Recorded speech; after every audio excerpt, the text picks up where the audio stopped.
poetry. That is... Basically, all these nights are sampler tapes that I put together of things that I'd like you to like too, and I think you should. And I know that she's got some of her albums outside there, and they really are worth buying. You will not regret it, and if you do regret it, it's because you're wrong. So, the final part of this sampler tape, I needed to put a lot together. I needed a man who was an anvil, who was a chipmunk, who was a supermodel, and who was a comic book writer. This man, fortunately, is all four. Please welcome to the stage, Alan Moore.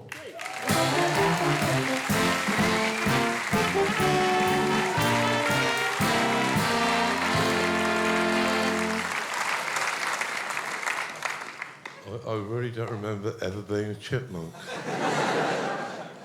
Yeah, do you like the shirt, by the way? I actually wore it so that somebody might shout, "You've got sperm on your shirt," and then I could feign embarrassment and surprise, couldn't I? Oh my God, I'm so sorry. Yeah, about a month ago, I was doing an interview with The Independent, and they said, "Isn't it a bit surreal for you to see all of these people in V for Vendetta masks all over the newspapers?" And I said, "Well, yeah, I suppose that, you know, an adventure comic character for boys that I created 30 years ago, it is a bit disconcerting to see that it's somehow escaped, you know, but surreal, it's you have to put that in context. That has to be heavily qualified, because most things are a bit surreal. It's been a very surreal year. In September, I found myself with Stuart Lee and the writer Ian Sinclair in a swan pedalo that had been stolen from Regent's Park. And I think that Ian and the filmmaker Andrew Cotting wanted to steer it all the way around the coast from Hastings up the river to Hackney. And they got Stuart involved, and Stuart involved me. We're not that close, really. And, yeah, so that was quite nice, actually. And, but there was a little while later, in fact, much later, in fact, it was last Friday, I found myself at the BBC. Again, this was something that Stuart had volunteered me for. I was recording Thought for the Day. It's going out upon New Year's Eve with me talking about my second century sock puppet snake god, which is, it's a thought, isn't it?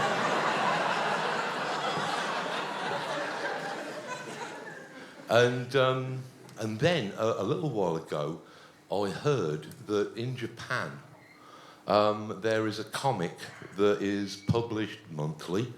So this is not just a one-off thing. It's a regular, published, real thing in the world. And it involves me and the writer Neil Gaiman as Japanese schoolgirls.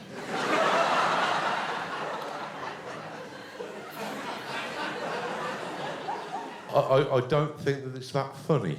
You know, it's...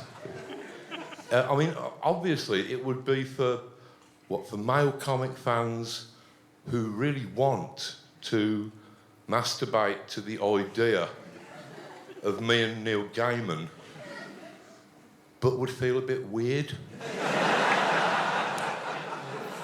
and would somehow feel less weird if my beard had been shaved off and I'd got a pleated skirt and... I've said it before and I'll say it again, the Japanese. Yeah, so sort of... and then, of course, the Tuesday before last, about 8 days ago, I was at the Hammersmith Apollo doing one of the Uncaged Monkey tours that Professor Brian Cox and Robin put together. And I'd got this great piece of material that I'd got worked out. And it involved the fact that Brian Cox, on a previous radio broadcast of the Infinite Monkey Cage, had described people who believe in ghosts as knobbers, which actually is it's a unit measurement of incredulity that was invented by Paul Wolfgang Knobber in 1907. Anyway, I thought that I can do something cutting edge and satirical here. I can I can talk about how some of these ghost hunters, they spend hundreds of pounds upon heat-seeking equipment, you know, stuff like that to detect ghosts. And I could have said very satirically just how ridiculous it was that a load of grown adults should spend all that time and money and energy looking for something that probably isn't there.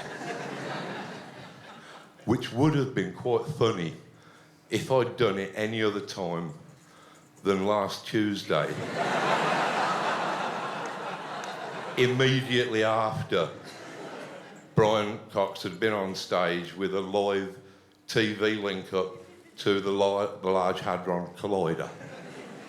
It kind of fell a bit flat. But I did get the bonus of actually getting to sit with Brian Cox on a one-to-one, and he explained the Higgs boson particle to me. I mean, I wasn't taking it in, really. I was just lost in those eyes.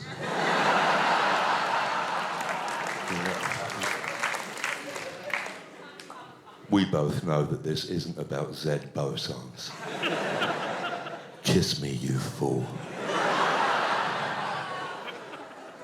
So anyway, yeah, the discovery of the Higgs boson, I mean, it's a great benefit to humanity and science, but it really screwed up my act for the evening.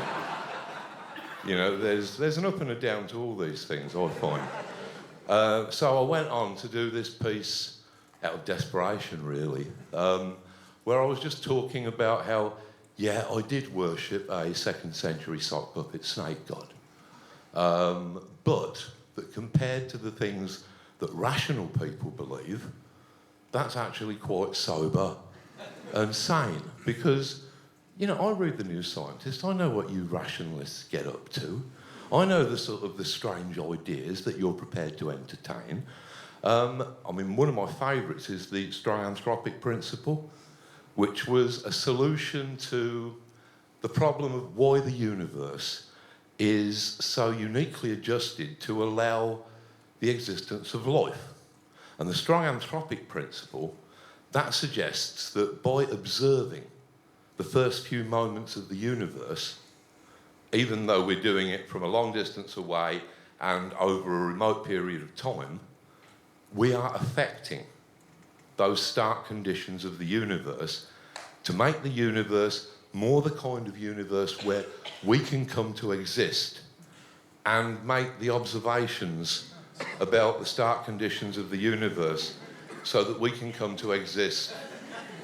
You get the idea where this is going, obviously. I mean, now, putting that in terms of glove puppets, which is obviously a field that I'm much more comfortable with than science, that is pretty much like a glove puppet that is somehow working itself, isn't it? You know. But then there was another theory of the universe, which was suggesting that the reason that this is such an orderly and welcoming universe is because it's not a first-generation universe.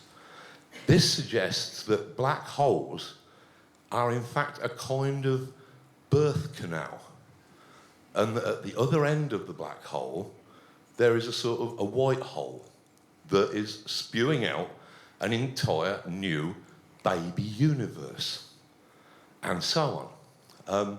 And I quite like that one because it's very, just the idea of a baby universe. It's very seldom you get the chance to go, oh, bless, over something that's that big.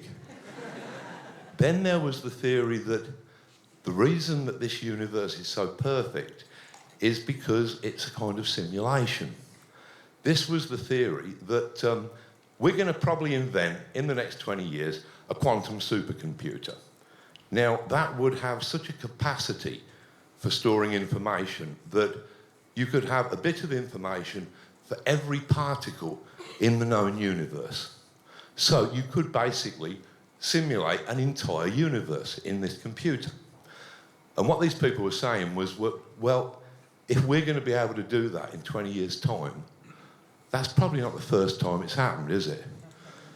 In fact, the greater odds are that we are a simulation inside a simulation inside a you see where that one's going as well, obviously. And what this guy recommended was that if we do find that this is a simulated universe, then what should we do about that? And he suggested, how should we behave personally if that was the case? And he suggested the first rule was, don't be boring. Because a boring character will just get discarded, obviously. And he also said you should remember that the person who's playing this game, who is effectively God as far as we're concerned, they're probably playing the game as a character in the game. And he said so they'd probably go for somebody who was at least a minor celebrity, because probably they've got an ego just like we've got, you know. So he was saying that a good thing to do would be to suck up to minor celebrities because they might be God. But actually that doesn't narrow it down enough, does it? I mean, there's plenty of minor celebrities.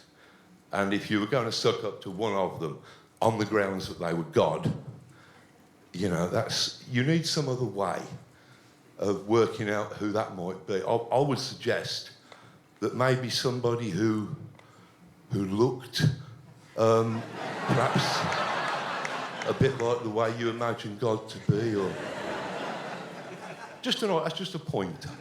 You know, I'm just throwing that out there. And the other theory of why the universe is such an odd place came more recently. It was a guy who'd been in, they'd got some particle tanks. It was in a field, I think, outside Frankfurt, somewhere like that.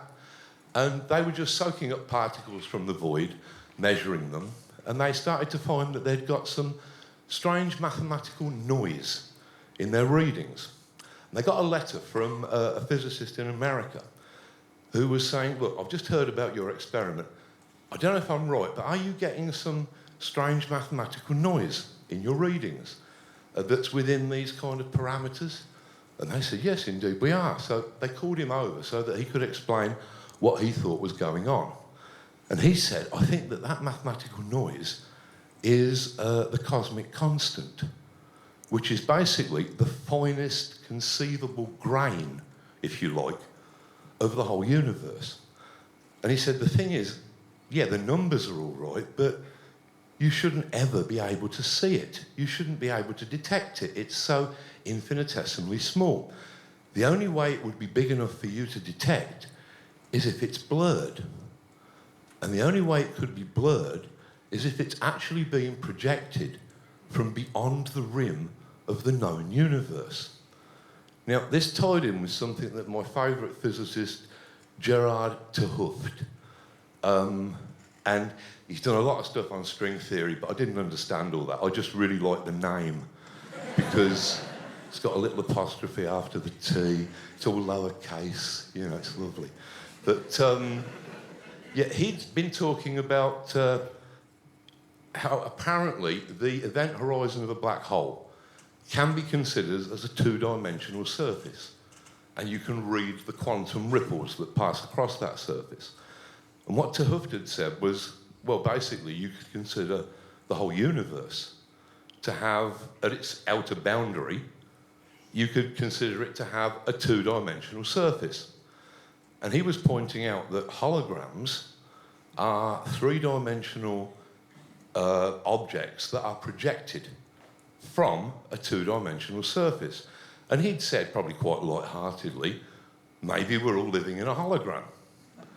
And this was basically what this guy said, yeah, I think we probably are. And in a couple of years, I should have enough data to be able to prove that conclusively. Now, the thing is, about 2 months, 3 months after that announcement had been made, some other scientists thought, that's interesting. Let's come up with a simulation of what the physics of such a universe would be like. If we were all a hologram being projected from the outermost edge of the universe, what would the physics be like? And it turns out actually a lot better than the ones that we've got now.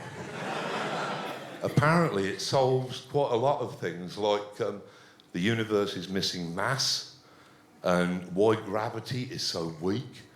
So, I think that's pretty conclusive, isn't it? We're all a hologram being projected from the external surface of the universe. So that's the thought that I'm going to leave you with for Christmas and the New Year. I've been Alan Moore, you've all been completely flat and billions of light years away.